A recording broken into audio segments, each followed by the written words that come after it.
The fluorescent lights hummed their mechanical prayer overhead as Sarah Chen clocked in at 11:48 p.m., the tarnished challenge coin pressing against her sternum through 2 layers of scrubs, a weight she'd carried for 18 months, ever since the extraction that went sideways in Helm and Province, ever since her son's team came back for out of 6.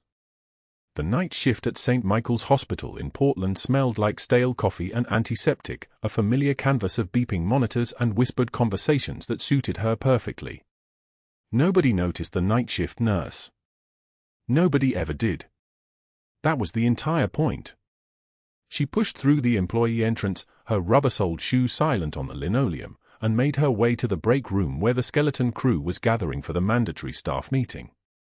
The hospital administrator had called it a morale moment, which meant someone from upper management would drone on about productivity metrics while exhausted nurses stood in a crowded cafeteria holding lukewarm coffee that tasted like the inside of a plastic barrel.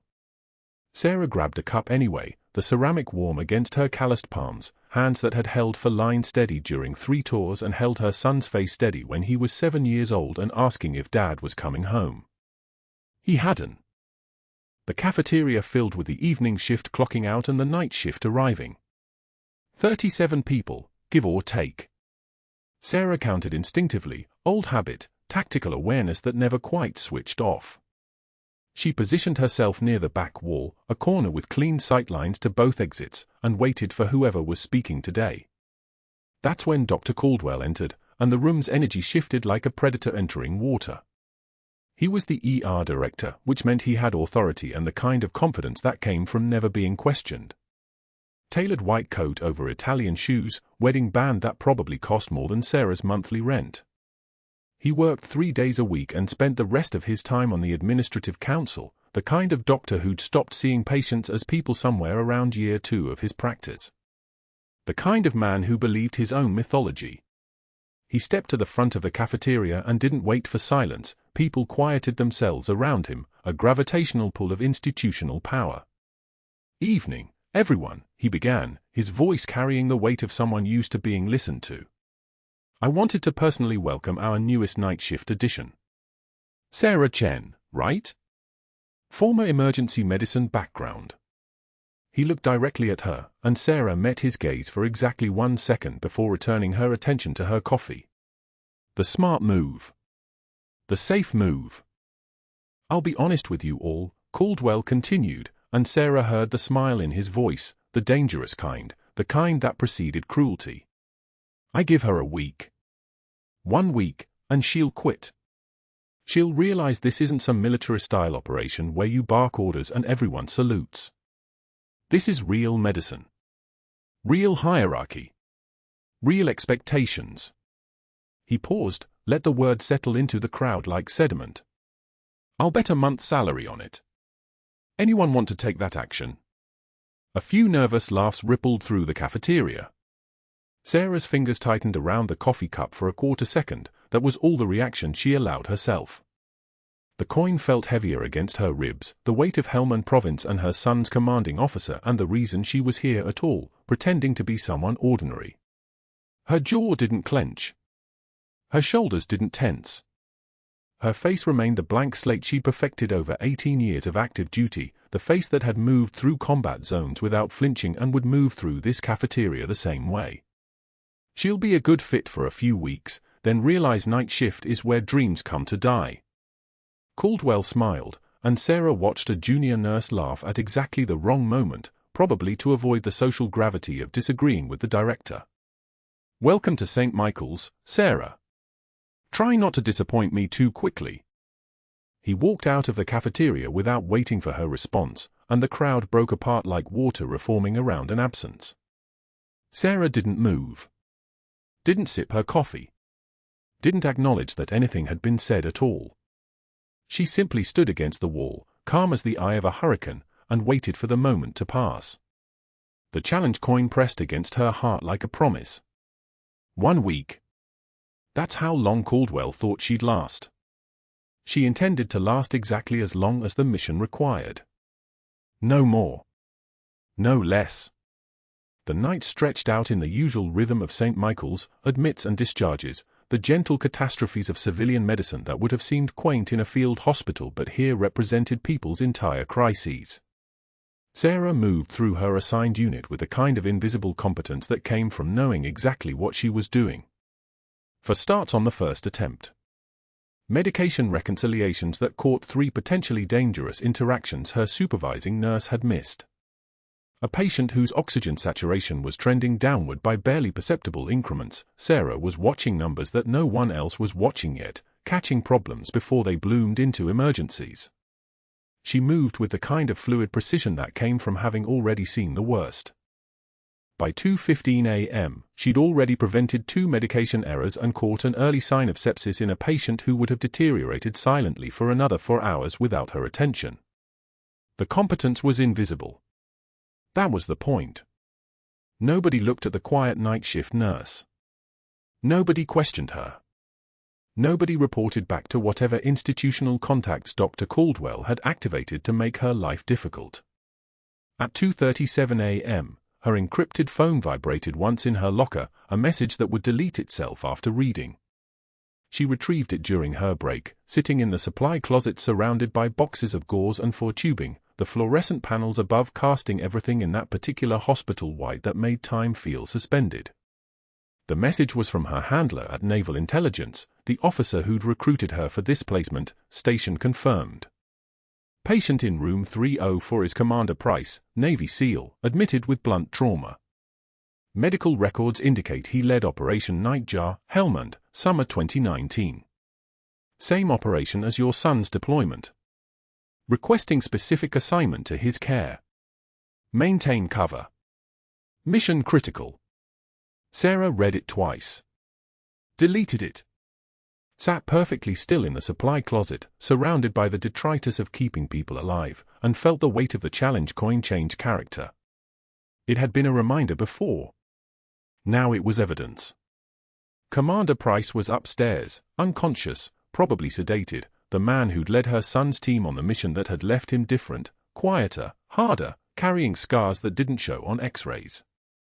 The reason she'd agreed to come here. The reason she was pretending to be ordinary. She left the supply closet and made her way to the charge nurse station, where the night supervisor was reviewing assignments. Sarah had learned the supervisor's name was Marcus, a veteran nurse who'd been here for 6 years and had already made the assessment that Sarah was competent and therefore not worth managing closely. Perfect. Hey, Marcus, Sarah said quietly, her voice carrying the slight deference that came naturally now, the mask she wore. I noticed Commander Price in 304 doesn't have a nurse assigned yet. I have capacity. Would it be okay if I took him? Marcus glanced up from his computer, considering. You sure?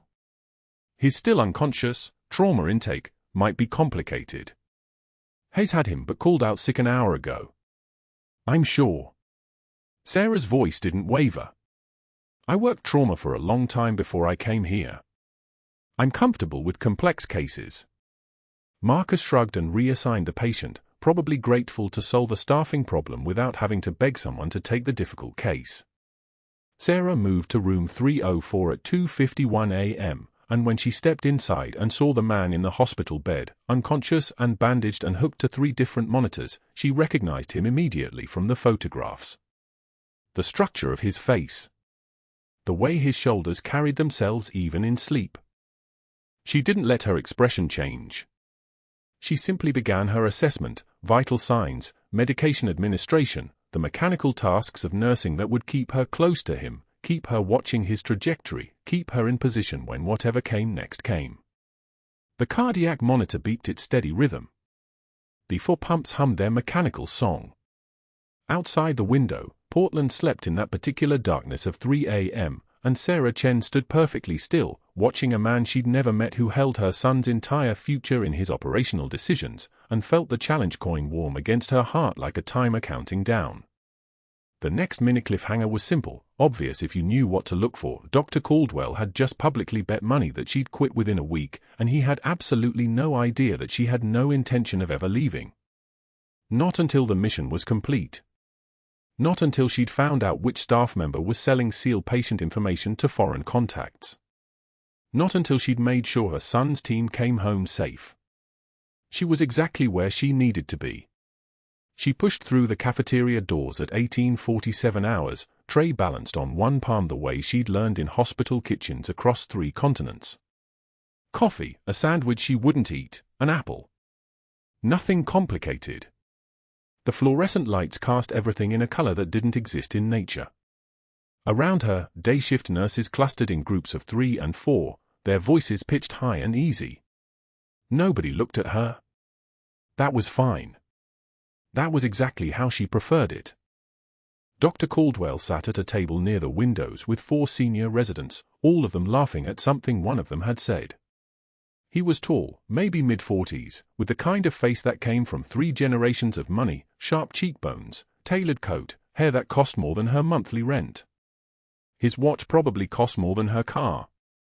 He glanced up as she passed and said it loud enough for the entire cafeteria to hear, "I'm telling you right now, she won't make it past Thursday. I'll bet a month's salary she quits within a week. Someone get me odds on Wednesday." The table erupted. One of the residents, a kid who couldn't have been older than 28, laughed so hard he had to put down his fork. Another one said something Sarah didn't catch, but the word nurse came through, and the derision was immaculate. She kept walking. Her spine stayed straight. Her breathing never changed. 2 hours later, at 2013 hours, she was returning from the medication dispensary when he appeared at her station. She was restocking supplies, her movements precise and economical, her mind already calculating the 4 drips that would need adjustment by midnight. He didn't announce himself. He just walked past her with a tray, his own dinner, something that looked expensive and untouched, and knocked it directly into her station. The tray went horizontal. Coffee splashed across the desk. A plate clattered on the tile floor. Plastic containers scattered like debris from a small explosion. "Oh," he said, not even looking at her. "How clumsy of me." The floor nurse 2 stations over, a woman named Patricia who'd been at St. Michael's for 9 years, suddenly became very interested in her computer screen. Nobody moved to help. Nobody said anything. The cafeteria had gone quiet enough to hear the hum of the medication refrigerator. Sarah was already moving, already reaching for paper towels, already assessing the damage with the kind of attention most people reserved for life-or-death situations. It was just a spill. Just coffee and a sandwich and the small failures of a moment. She cleaned with methodical precision, each motion deliberate and controlled. Then Dr. Caldwell dropped a patient chart at her feet. Not near her feet. At her feet. Like she was a dog who'd failed to come when called. "Pick that up, sweetheart," he said, his voice carrying across the entire station. "And try reading it this time. Assuming you actually pass nursing school." The silence that followed was the kind of silence that has weight. It pushes down on your shoulders. It fills your lungs. It makes your heart beat the loudest sound in the room. Sarah's jaw clenched. Once. Controlled. She picked up the chart without speaking, her movements showing no hesitation and no shame. She didn't look at him. She didn't acknowledge what he'd said.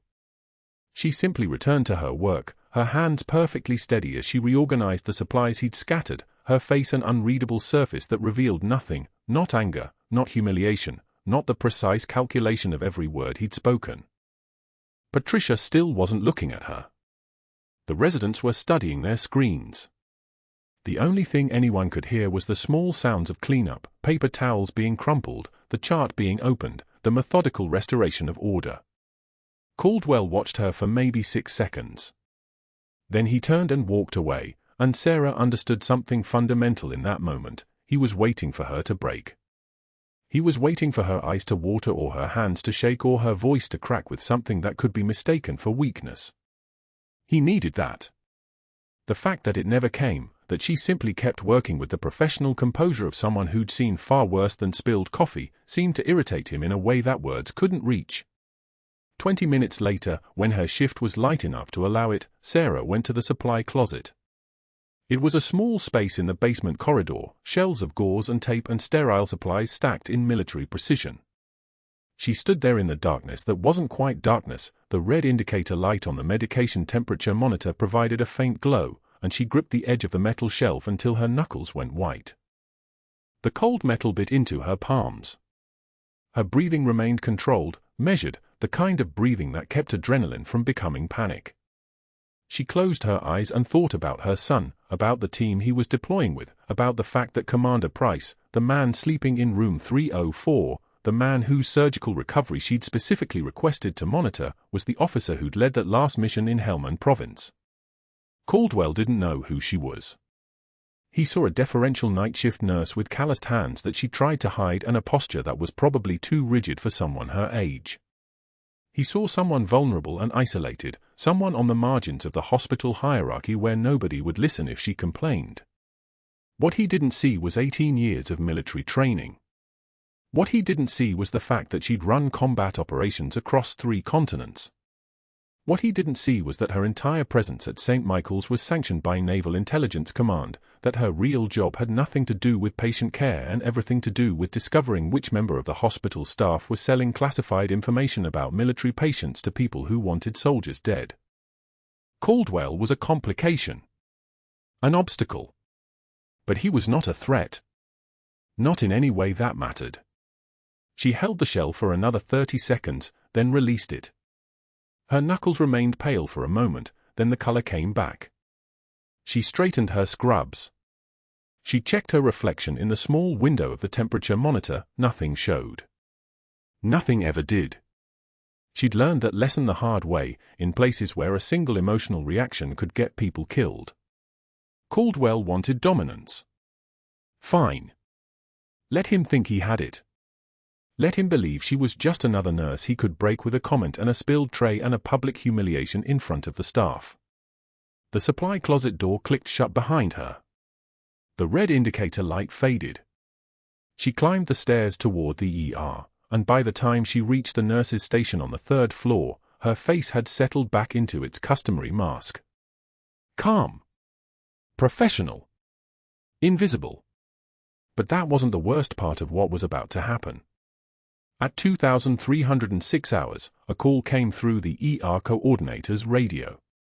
2 patients incoming from a military convoy ambush 20 minutes north of Portland, both with penetrating abdominal trauma and one with a suspected tension pneumothorax that was decompensating rapidly. The helicopter was already en route to the landing zone. ETA for minutes. Caldwell was still on premises, still in the building, which meant he would lead the trauma response. Sarah was at the medication station when the code trauma alert activated. The intercom crackled, all surgical staff to Trauma Bay 1. Code trauma, 2 patients, ETA for minutes. Around her, people began moving. There was purpose in their movement but also a kind of hesitation, the way people move when they're not entirely certain what comes next. The night shift meant skeleton crew. The night shift meant the surgeons who were on call were tired. The night shift meant everyone was operating on the edge of their expertise. She had just finished her evening charting. She had exactly 4 minutes to stand down, to step back, to remember that she was a night shift nurse doing her job and nothing more.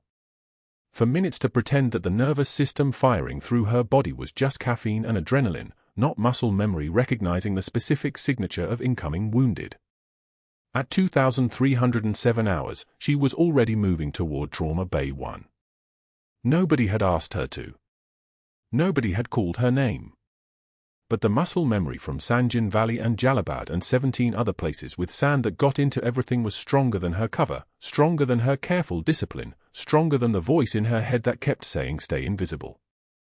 The bay was already set up. The crash cart was positioned. The equipment was laid out with the kind of precision that only happened when everyone knew exactly what was about to come through those doors.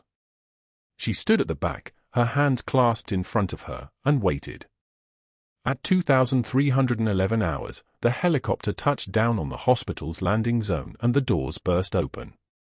The stretcher wheeled through the ER bay at 0301 hours, and Sarah's head came up from the medication cart before the overhead speakers even crackled the alert. Trauma incoming. Room 304. The patient monitor's rhythm was already climbing on the transport feed, something wrong with the waveform, the QRS complex compressed, the pressure readings climbing like a warning shot fired across still water. She knew that name on the alert board before she moved. Commander Price. The doors burst open and the paramedics came through like a choreographed violence, their voices stacked and urgent. 52-year-old male, gunshot wound to the right shoulder 12 hours prior, post-operative observation, sudden onset tachycardia, hypertension dropping to 78/52, neck veins distended like rope under wet skin, breath sounds muffled on the left side. The vitals on the monitor told a story her hands already understood, cardiac tamponade. Blood filling the pericardial sac like water in a locked room. The heart couldn't expand. Couldn't fill. Couldn't pump. He was drowning in his own blood with nowhere for it to go. Dr. Caldwell was already in the bay, his white coat crisp and his hands already reaching for the monitor readout, and she watched his face shift, the slight widening around the eyes, the small intake of breath that meant he saw it too but didn't quite believe it.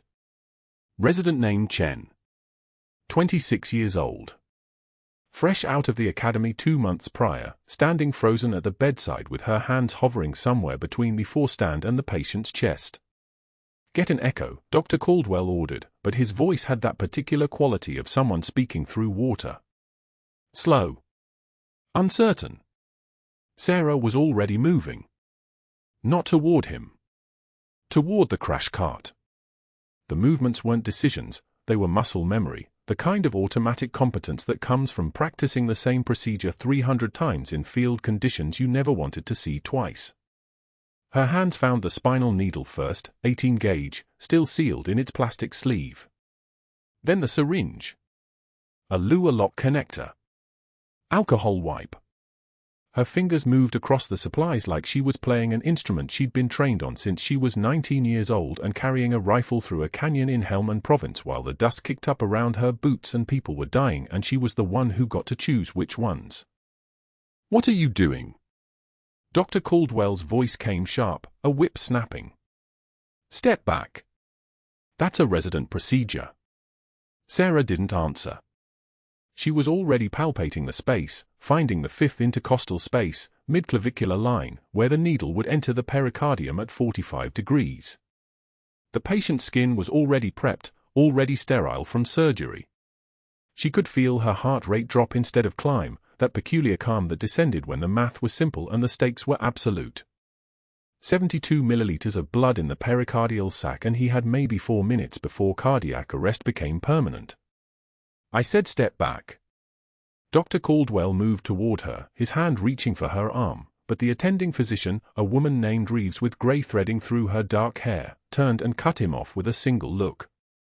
Reeves had worked trauma surgery for 18 years.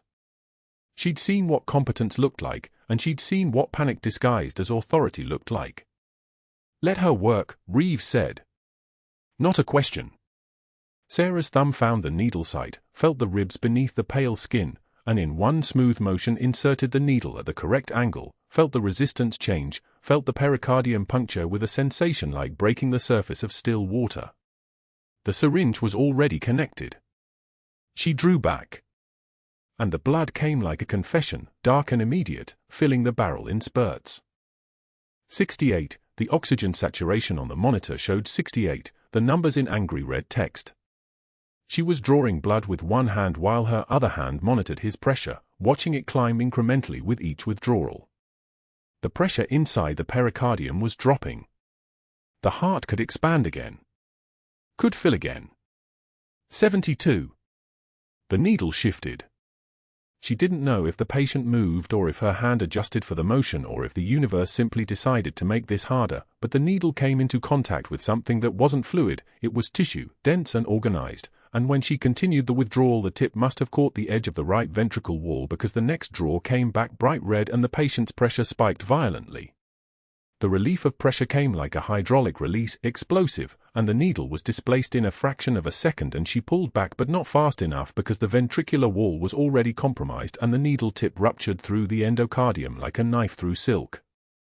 79. The monitor climbed to 79 even as blood started pouring from the patient's chest wall instead of into the syringe. The internal bleed suddenly external, and Sarah's left ear erupted in a sound that didn't exist in the world until it existed inside her skull, a high-pitched ringing like every frequency compressed into a single point of pressure that expanded until her vision swam with it.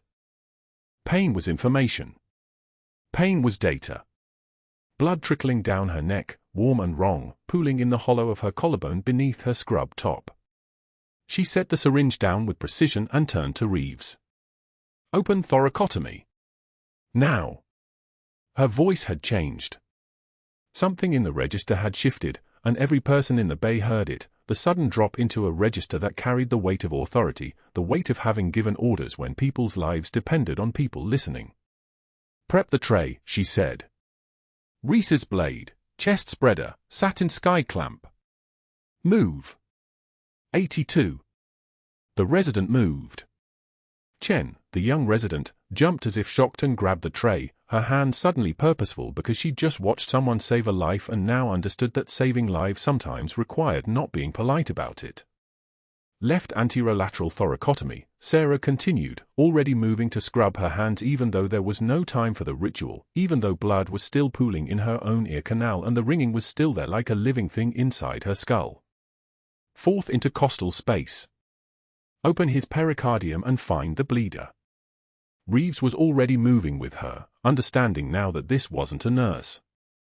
This was someone who'd done this before, who'd done this in a tent with a flashlight and mortar rounds hitting the canvas somewhere outside and no echo machine and no backup.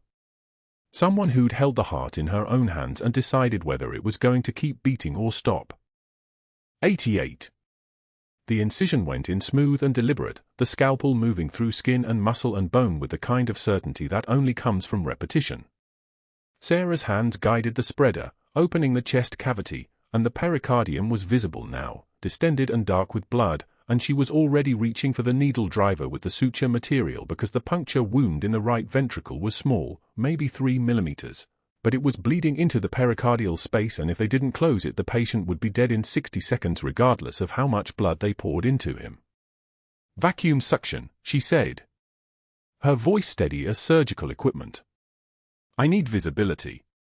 The blood cleared and she could see it, the small dark hole in the ventricular wall, the muscle tissue gaping slightly like a mouth, and her hands moved into position with the needle driver and she tied the knot, one hand crossing over the other in a pattern she'd learned in her second year at Naval Hospital Portsmouth with a trauma surgeon who'd looked at her and said, "You're wasted as a nurse, Chen. You should apply for the surgical track." She'd never applied. She'd stayed a nurse.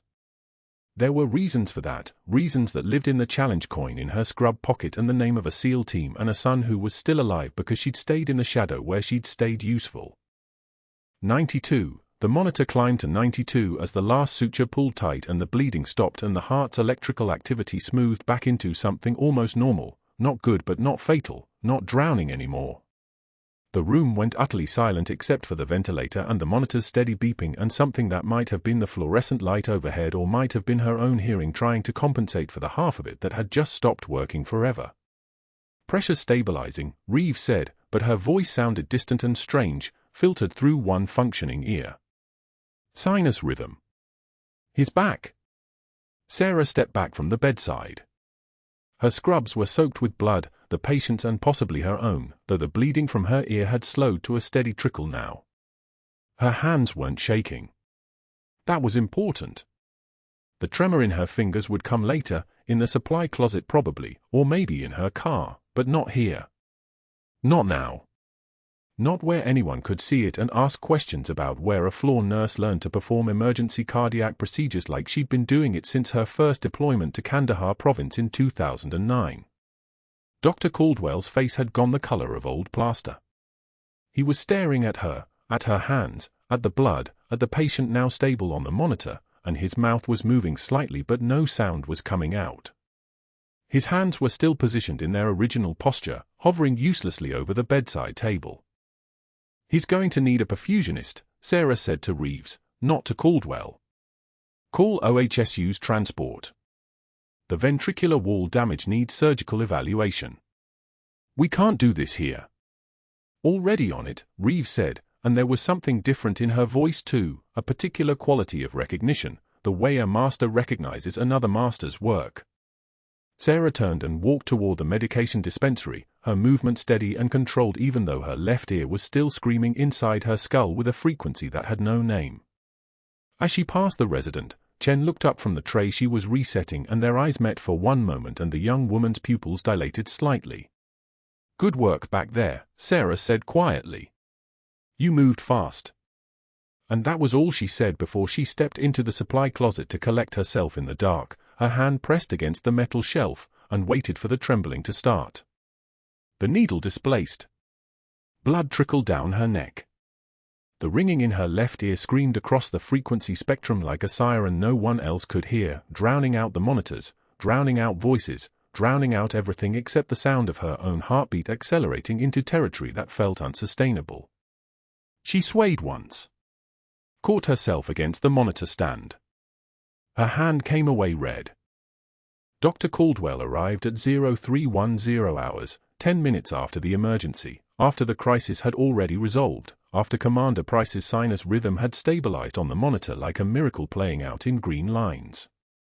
He took one look at her standing there with blood on her collar, her left ear streaming, her uniform soaked, and something shifted in his expression. Not concern. Calculation. "Step back," he said to the resident. "Everyone out except the patient." The room cleared like a tide going out.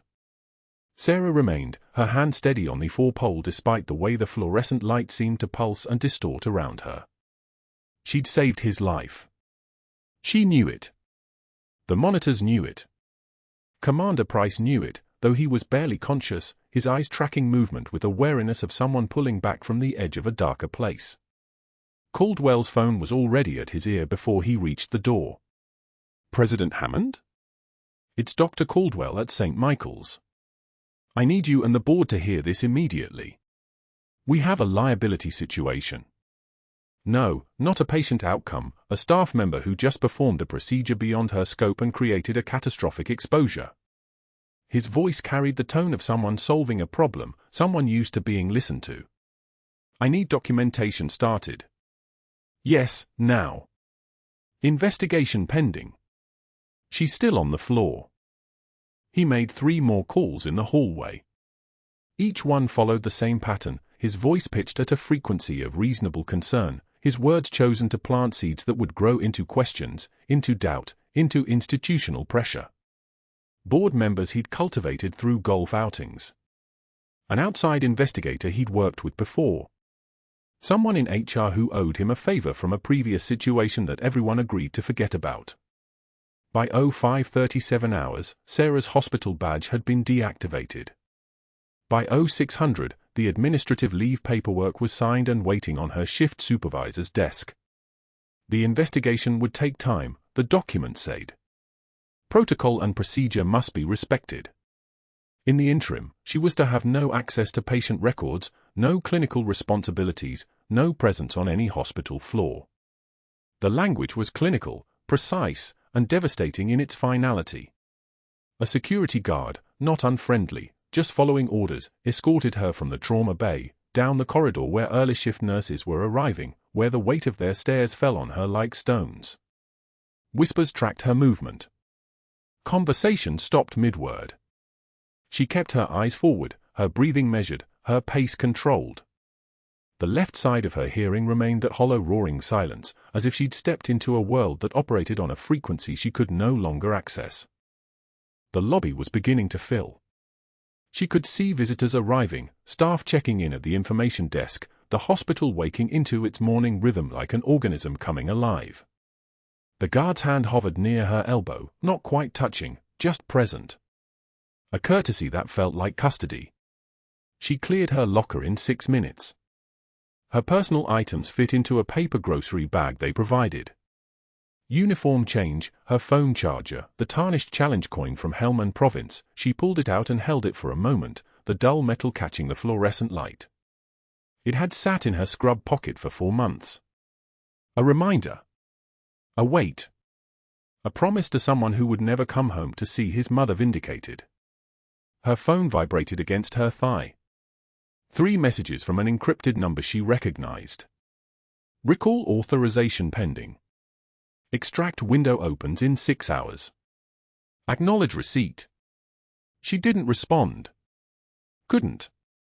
Her son's team was rotating stateside in 72 hours, moving through the compromised data stream that Dr. Caldwell's financial arrangements had created, money flowing to shell companies, patient information bleeding through security gaps wide enough for hostile intelligence to slip through like water. If she extracted now, that investigation died.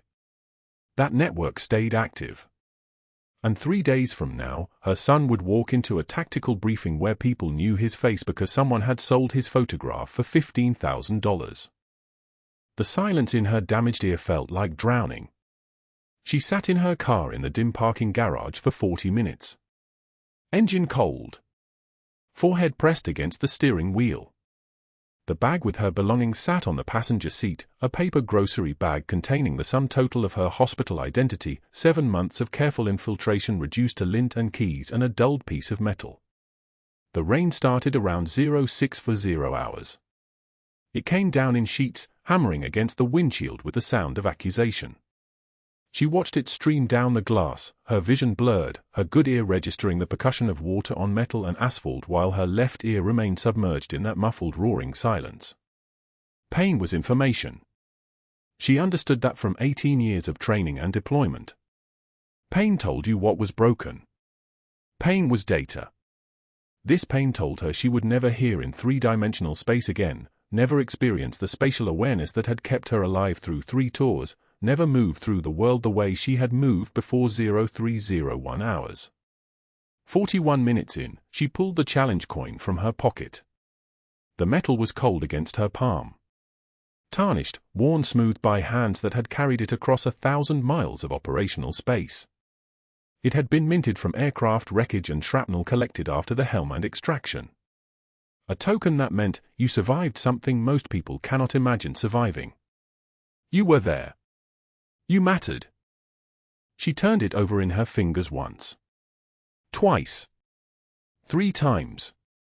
The urge to roll down the window and let it fall into the parking garage was almost overwhelming, release herself from the weight of it, from the mission, from the silence, from the knowledge that her son was rotating into a compromised area of operations with people who wanted him dead. Then she heard it. Distant. Coming from somewhere beyond the concrete structure above her, beyond the layer of modern infrastructure that separated her from the sky. A sound that her training recognized before her conscious mind could process it. Rotor blades. The sound grew louder, cutting through the rain and the garage and the terrible silence in her left ear. Multiple aircraft, approaching fast, moving with the precision of coordinated military insertion. Not civilian. Not commercial. The profile was wrong, the rhythm of the blades, the weight of the engine signature, the way the air itself seemed to compress as they descended toward the hospital landing pad. She opened her door. The rain hit her face and immediately soaked through her uniform. She stood in the parking garage entrance, the tarnished coin still gripped in her left hand, and watched the sky above St. Michael's begin to light up with the strobing signature of military helicopters coming in for a hot landing. Someone had answered the question she'd never asked. The morning news broadcast flickered to life in the waiting room at 06:07 hours. A photograph filled the screen, Sarah in her navy dress whites, medals ribboned across her chest, hair pulled back military tight. The Chiron scrolled beneath her face, decorated combat medic missing after Helmand Province heroism. The lobby went still. Visitors stopped mid-sip of their coffees. A mother pulled her daughter closer.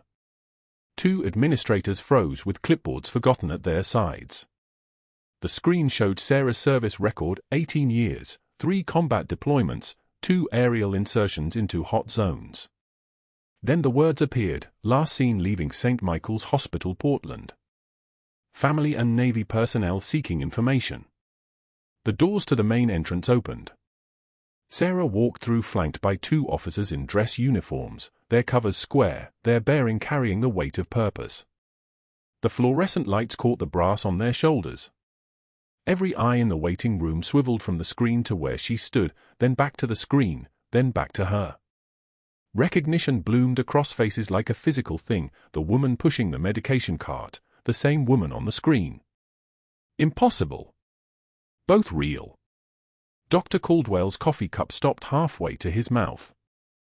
Commander Price sat in the wheelchair near the trauma bay doors, his four-pole beside him, color finally returning to his face after 18 hours of recovery. His eyes found Sarah across the lobby. He looked directly at Dr. Caldwell and spoke one word. Lighthouse.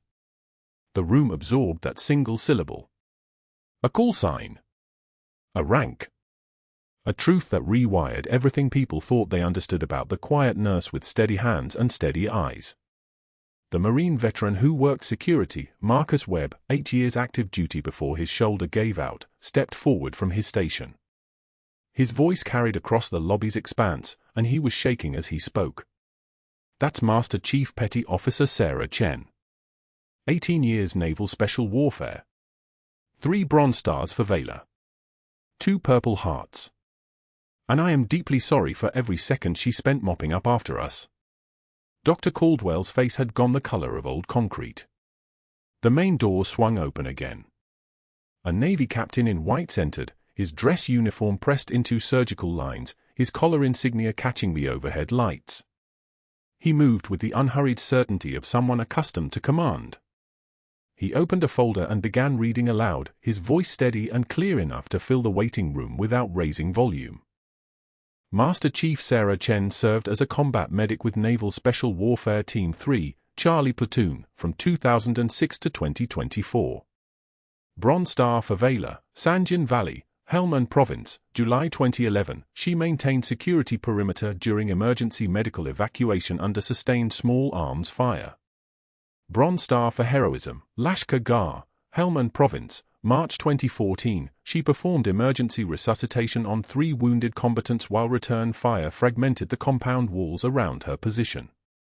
Bronze Star for Meritorious Service, Logar Province, 2018, she trained 43 Afghan National Security Force medical personnel in tactical combat casualty care. The captain paused, and the pause itself was a statement. During the Helmand firefight in July 2011, Master Chief Chen placed her body between an active grenade and her commanding officer, Commander James Price, who was in a non-combatant medical evacuation position at that time. The grenade shrapnel struck her in the left shoulder and chest, and shrapnel also struck Commander Price. She did not leave his side. She did not hesitate. The lobby had become a church. People stood absolutely motionless. Commander Price's voice came next, quiet but carrying through the silence like a submarine sonar. She lost hearing in her left ear, permanently saving my life last night. Just like she took shrapnel in Helmand, saving 6 of us. Including her own son. 10 seconds of absolute silence followed that statement. Not 10 heartbeats. Exactly 10 seconds. Long enough to feel like an ocean. Long enough to understand that the woman standing in the hospital lobby had spent 18 years proving that heroism was not something you spoke about. It was something you did. Over and over again. In the dark. While people like Dr. Caldwell threw patient charts at her feet. Then Dr. Caldwell moved. He turned and walked toward the exit doors with the careful steps of someone whose world was collapsing in real time. He didn't run. That would have been too human. Instead, he moved with the mechanical precision of shock, and his hand reached for the handle. The FBI agent stepped in front of him like doors closing. 2 men in dark suits, their badges clipped to their belts, their presence generating a pressure change in the air itself. The lead agent, whose name was Garrett, held up a manila folder with the casual authority of someone who'd done this 300 times. Dr. Michael Caldwell, Garrett said, his voice carrying the flatness of official record. During the period of 0400 to 0530 hours this morning, you accessed the hospital personnel database using another administrator's credentials. You attempted to alter Master Chief Chen's nursing record to indicate falsified disciplinary violations. You manufactured an incident report dated 2 days prior, predating her emergency medical intervention. You forged the signatures of 2 attending physicians and our chief nursing officer. Garrett paused while Caldwell's face underwent a series of color changes, white, gray, then something approaching green. You created fraudulent documentation designed to obstruct a federal investigation into security breaches involving classified military patient data. Specifically, you attempted to establish precedent for her termination to prevent her from continuing that investigation. The second agent produced handcuffs from his jacket pocket. You're under federal arrest for obstruction of justice, falsification of medical records, fraud, and conspiracy to compromise national security. The handcuffs clicked shut around Caldwell's wrists with a sound that echoed off the tile floors. The room held its breath as the agents walked him toward the exit, his feet dragging slightly, his eyes fixed on some point beyond the doors that only existed in his mind. Hospital staff recorded on their phones, not for entertainment, but for witness. For evidence. For record. The quiet nurse had become Master Chief Chen, and the man who'd thrown a chart at her feet was leaving in federal custody. Sarah watched him pass without acknowledging his existence. She didn't blink. She didn't move. The challenge coin remained in her pocket, no longer a secret, no longer something to hide. The Navy captain approached her and extended his hand. "Well done, Master Chief." She shook it once, firm grip, equal pressure. "The mission's complete. The leak is identified. Your extraction's ready. Helicopter on the roof in 4 minutes." Sarah's eyes found her son's commanding officer one more time. Commander Price nodded. The nod of a man who understood sacrifice. Who understood the kind of soldier who could stand in a hospital lobby and not celebrate her vindication. She turned toward the exit, her bearing shifting, the military posture replacing the civilian shuffle, the years of hiding finally released like drawing a weapon. The sound of military boots on tile echoed through the lobby as she walked. 1, 2, 3, 4. Those boots had walked through Helmand. Those boots had carried 1,000 nights of vigilance. Those boots were walking home now. The rotor wash began to sound above St. Michael's roof, a percussion that shook the windows and set the waiting room trembling. The extraction was live. The mission was burning hot toward closure. And somewhere in her left ear, in the space where hearing used to be, Sarah Chen could still hear the voices of 6 soldiers she'd saved. She could hear her son's call sign over a radio in a desert. She could hear the hiss of a needle decompressing a dying man's chest at 3 in the morning. She could hear the sound of truth finally arriving. 6 months later, Dr. Michael Caldwell sat in a community college classroom in Tucson, Arizona, wearing a polo shirt with a name tag that read Steve in faded letters. He was teaching CPR to a class of minimum-wage grocery store employees who would forget everything he said within a week because he taught with the enthusiasm of someone reading a phone directory at a funeral. His medical license hung framed on a wall in Portland, in Dr. Garrett's federal evidence locker, marked revoked. His pension had been seized for restitution to St. Michael's and the Navy for damages related to security breach facilitation. He flinched every time someone called him doctor. He never answered. Sarah Chen stood in the trauma bay at St. Michael's, checking vitals on a post-op patient, her hands moving with the precision of someone who'd spent 18 years keeping people alive when other people were trying to kill them. The hospital had established a new wing, the Naval Medical Heroes Initiative, 2 additional trauma beds dedicated to military personnel, staffed by 3 new physicians who understood that patriotism wasn't a bumper sticker. It was people with steady hands showing up in the middle of the night. The hospital board had offered her the chief of trauma position. Excellent salary. Administrative authority. Prestige. She declined and returned to the night shift instead. A junior resident named Patterson stood beside her, watching her work. "Master Chief, why did you say no to the promotion? You could run this entire department." Sarah finished documenting the vitals and clipped the chart back in place. "My fight is here now. In the dark. With the people who can't ask for help." Patterson nodded without fully understanding. Understanding would come later, the way it always did, the slow accumulation of recognition that the quietest person in the room was often the one holding everything together. That sometimes heroism looked like simply showing up. Doing the job. Not seeking the accolades. Letting the work speak. The challenge coin sat on Sarah's nightstand at home, no longer tarnished. The Navy had polished it. Commander Price had returned it to her at the departure ceremony, pressed it into her palm with both hands in the old tradition. She'd carried it through Helmand Province. She'd carried it through Portland. Now she carried something harder. She carried the knowledge that her son's team was stateside and safe, that the security leak had been traced to 3 administrative staffers working with a foreign intelligence contractor, that the classified patient data breach had been contained. She carried the knowledge that sometimes you had to break your own cover to save the people who trusted you with their lives. A child came into the ER at 2,307 hours with a swallowed button battery, caustic potential, risk of internal burns, time-critical intervention. The attending resident froze. The surgical team looked at Sarah without conscious intention. She moved before anyone could ask. "Pediatric airway secured," she said quietly. "Get me a size 4.0 scope and a foreign body retrieval kit." 2 minutes. Move. Hands moved. Equipment materialized. And in that moment, in that small hour of the morning when the world was turning toward tomorrow, the trembling wasn't fear. It was restraint. The precise control of someone who understood that power wasn't a title or a uniform or a rank. Power was the ability to help. The button battery came out at 23:14. The child's parents never knew her name. The child never knew what she'd sacrificed to be standing in that room when it mattered. The junior resident would figure it out eventually, that the quiet nurse with the steady hands was the kind of soldier who stayed behind because the real battlefield was here now. In the fluorescent dark. In the places where people were born and broken and saved.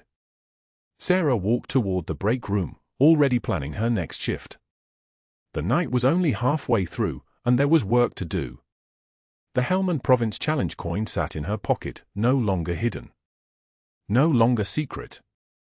Scars tell stories, and hers had finally been allowed to speak. Like this video if you support our troops. And if you or someone you love has served, let us know in the comments, we'd be honored to hear from you. Subscribe and let's get back to the story.